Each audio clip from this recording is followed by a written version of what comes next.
Sircilla municipal పరిధిలోని సర్దార్పూర్ 17వ బెటాలియన్లో నిర్వహించిన వార్షిక స్పోర్ట్స్ మీట్ ముగింపు కార్యక్రమానికి ఇన్ఛార్జ్ కలెక్టర్ గరిమా అగర్వాల్ ముఖ్య అతిథిగా హాజరయ్యారు.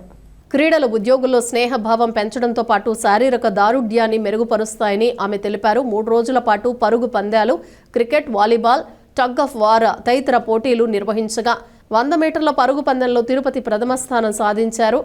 టగ్ ఆఫ్ వార్లో ఎస్డీఆర్ఎఫ్ జట్టు విజయం సాధించింది. విజేతలకు కలెక్టర్, బెటాలియన్ కమాండెంట్ సురేష్ బహుమతులు అందజేశారు. ఈ సందర్భంగా ఫిట్నెస్, క్రమశిక్షణ పోలీసు ఉద్యోగులకు ఎంతో కీలకమని కలెక్టర్ పేర్కొన్నారు. కార్యక్రమంలో అధికారులు, సిబ్బంది పాల్గొన్నారు.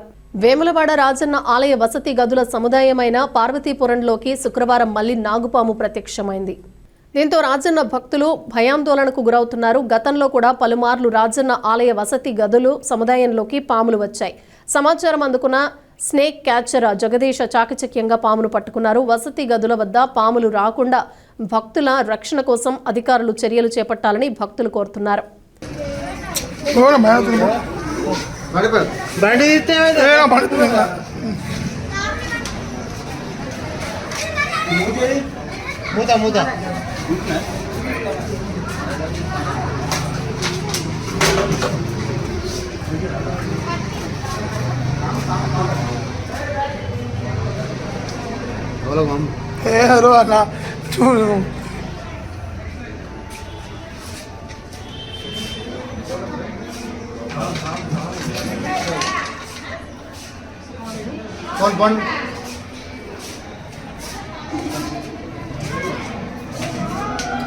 శ్యామ్ బండిదియా వేలుకుంటే బట్టి మంచి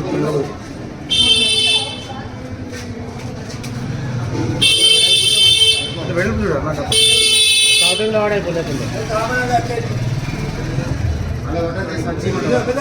కవర్ కవర్ సంచి అని ఒక కవర్ సంచి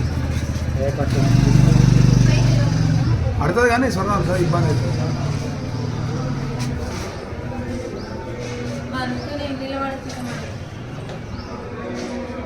భయపడతా నీళ్ళు కానీ కొద్దిగా అందరూ పెద్దగా ఉంటే అలా పెద్ద 2 లీటర్ల బాటలు అయితే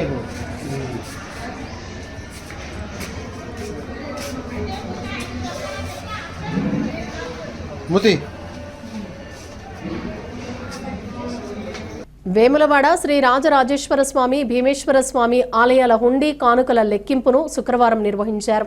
భీమేశ్వర సదన్ పార్కింగ్ ప్రాంగణంలో ఈవో రమాదేవి పర్యవేక్షణలో సీసీ కెమెరాలు, పోలీసు, ఎస్పీఎఫ్ బలగాలు, కట్టుదిట్టమైన నిఘా మధ్య లెక్కింపు కొనసాగింది. హుండీ లెక్కింపు నెలకు 2 సార్లు ప్రతి 15-20 రోజులకు జరుగుతుందని అధికారులు తెలిపారు.